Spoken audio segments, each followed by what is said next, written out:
ایک بات تمام کتابوں کے اندر قدر مشترک ہوتی ہے،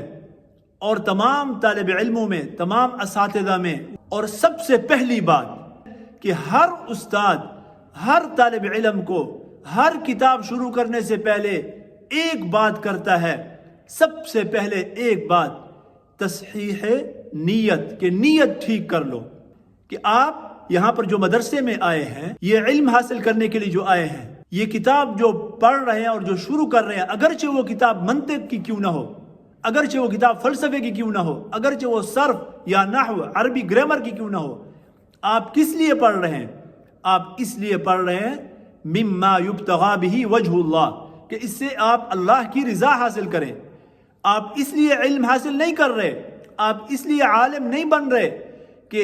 جب آپ عالم بن جائیں تو آپ کو کوئی بڑی مسجد مل جائے یا آپ امام